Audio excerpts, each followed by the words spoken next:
Bom, o vídeo de hoje vai ser uma dúvida que um colega mandou para mim de um paciente dele que era assintomático, mas ele não sabia se estava acontecendo pausas ou bloqueios. Ele não mandou o eletro com todas as derivações, mas o que chamava a atenção dele estava no D2 longo. Se a gente vê, realmente tem períodos com RR mais curtos, períodos com RRs bem mais longos, que se repetem, e uma linha de base que está muito feia. E aí estava na dúvida se esse paciente estava fazendo pausas.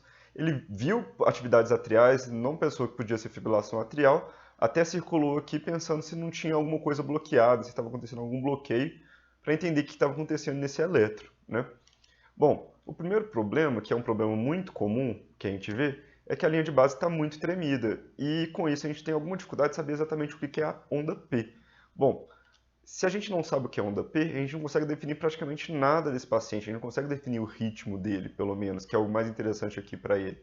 Então, quando a gente está com esse problema, o melhor que a gente faz é fazer um zoom, né, ou olhar perto, se a gente tiver com o elétron em mãos, para confirmar se existem ondas P. E se a gente, quando a gente faz isso, a gente vai ver que tem ondas P que são inequívocas, que estão precedendo os complexos QRS com IPR sempre igual, né? Então aqui a gente vê que tem duas ondas P e o próximo passo é a gente delimitar para ver qual que é o intervalo entre essas duas ondas P, para a gente poder gerar padrões nesse elétron e entender o que está acontecendo. Bom, fazendo isso, a gente vê que a frequência atrial é de 75 batimentos por minuto. Isso é fácil de ver porque eu vejo que tem 20 quadradinhos pequenos, pego 1500 dividido por 20, acho 75 batimentos por minuto. Se todas as ondas P estiverem conduzindo, então o que eu espero é que esse meu paciente tenha uma frequência ventricular também de 75 batimentos por minuto. Vamos tentar colocar isso na tira e ver o que acontece. Colocando aqui nossa chavinha vermelha, a gente vê que eu coloquei no início de cada uma das ondas P. Jogando para frente, o que acontece é que onde deveria ter uma onda P, eu não vejo nada, né? E de novo, a mesma coisa acontece. Mas tem um QRS que vem antes mesmo do que eu esperava a onda P. Então esse QRS definitivamente não foi fruto de uma onda P sinusal, né? Outro fenômeno elétrico aconteceu que despolarizou esse ventrículo, que não seja a P sinusal, porque a P sinusal iria acontecer dentro do esperado. E isso que aconteceu antes do esperado. E outra coisa que é interessante é que essas pausas que meu colega viu, que ficou preocupado, aconteceram todas depois desse batimento precoce, que a gente vai chamar de extrasístole. E no caso é supraventricular, e como é que eu sei disso? O QRS dele é idêntico aos QRS que foram das P sinusais, ou seja, o QRS é igual aos que são despolarizados usando todo o sistema de condução. Então essa extrasístole supraventricular gerou uma pausinha depois. Agora vamos entender como que isso acontece.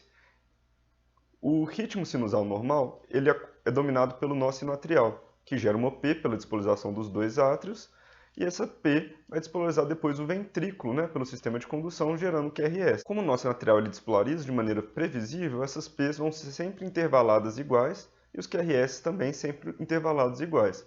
Agora vamos ver o que acontece quando a gente tem uma extrasístole supraventricular. Vamos começar com a despolarização pelo átrio normal, pelo nó sinoatrial, que nem a gente viu no eletro que a gente tinha. Então a primeira P vai ser sempre normal, gerando QRS logo depois, seguida de uma P no mesmo intervalo previsível e mais uma P no mesmo intervalo previsível. Só que antes de a minha próxima P ter oportunidade, um novo foco surgiu.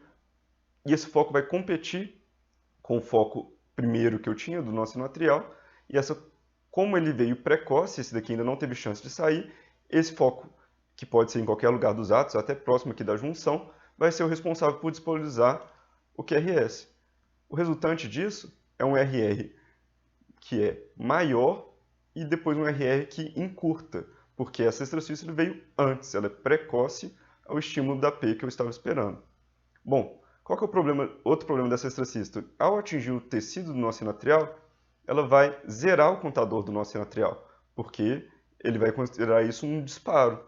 Com isso, vai atrasar um pouquinho o início da próxima QRS. Aqui, mais de transparente, a gente vê onde a P estaria se não tivesse a zeragem do contador. Agora, com o contador zerado, a gente vai ter que esperar mais um pouquinho para a próxima P aparecer e despolarizar o QRS. Se a gente pegar os RRs, a gente vai ver que o RR pré-extrasístole vai ser um pouquinho menor do que o RR pós-extrasístole. E isso fica fácil de ver quando a gente compara os dois. E é exatamente esse aumento do RR pós-extrasístole que gera a pausa compensadora. Voltando ao elétrico, a gente vê que é exatamente isso que está acontecendo, transpondo. A gente vai ver que aqui onde acontece a extrasístole, onde acontece a zeragem do contador, No mesmo intervalo, a gente vai ter a próxima onda P. E como RR não veio onde tinha que estar, né, que se eu tivesse despolarização comum, eu tenho essa pequena pausa, que é gerada pela falta da onda P no tempo que ela deveria acontecer. Né? Resumindo, extracistas supraventriculares elas dão um reset, ou zeram o contador sinoatrial, exatamente por interferir no funcionamento elétrico dele. E com isso a gente tem uma pausa compensatória. Ela dita completa quando o RR da pausa é o dobro do RR usual, e incompleta quando é menor que isso. Aqui a gente vê claramente que esse intervalo é maior que esse, mas não chega nem perto de ser o dobro. Então o que a gente está de frente é uma pequena pausa ou uma pausa incompleta. E a gente, jogando para o eletro para finalizar, a gente vê que isso acontece em todos os pontos.